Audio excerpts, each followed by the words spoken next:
হরে কৃষ্ণ, রাধে রাধে। তো তোমাদের কাছে একটা ছোট্ট গল্প না, সত্যি কথাই বলতে চলে আসলাম। তো কেউ স্কিপ করো না, সবাই শুনতে থেকো। তো রাধে রাধে সবাইকে। তো শুরু করছি বলতে।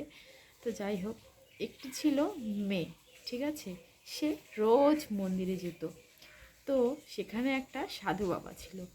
তো ওখানে বেশ কিছুজন মানে মহিলারা পূজা পূজা দিতেই যেত। আর কার বাড়িতে কি হয়েছে না হয়েছে সেই গল্পগুলো ওখানে করতো। আর মেয়েটি যেত প্রতিদিন পুজো দিত।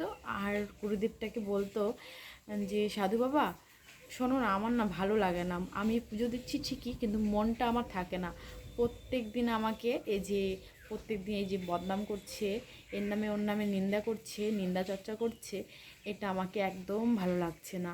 আর ওগুলোও আমাকে শুনতে হচ্ছে, আর পূজার দিকে আমার মন যাচ্ছে না। তখন সাধু বাবাটা বলছে যে তুমি একটা কাজ করো, একটা বড় প্রদীপে, মাটির প্রদীপে, বড় প্রদীপে তেল ভরে নিবে। আর সেটা যে বাড়ি থেকে ধরিয়ে নিয়ে আসবে, মানে প্রদীপটাকে ধরিয়ে নিয়ে আসতে বলছিল।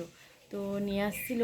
তো তারপরে সাধু বাবাটা বলছিল কি, যে তুমি যখন নিয়ে আসবে তখন কিন্তু এক ফোঁটাও এদিক ওদিক না তাকিয়ে লক্ষ্য রাখতে হবে যে প্রদীপের তেলটা যাতে একটুকু মাটির মধ্যে না পড়ে।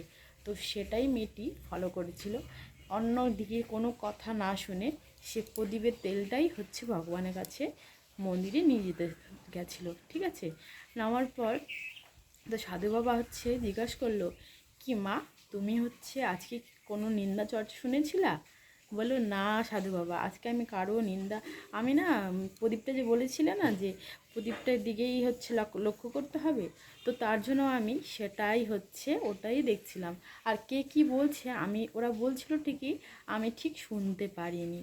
তো এই কথাই বলছে যে আমি শুনতে পারিনি। তো সাধু বাবাটা এটাই তাকে শিক্ষা দিল যে কে কি বলছে, কেন করছে, কিসের জন্য করছে, এগুলার দিকে মন দিও না, তুমি তোমার লক্ষ্যর দিকে তাকিয়ে যাও আর এগিয়ে যাও। বুঝতে পারলে? তো সবার নিন্দা চর্চা না করে, কারণ নিন্দা চর্চা না শুনে নিজের লক্ষ্যের দিকে এগিয়ে যাও। তো সবাইকে হরে কৃষ্ণ, রাধে রাধে।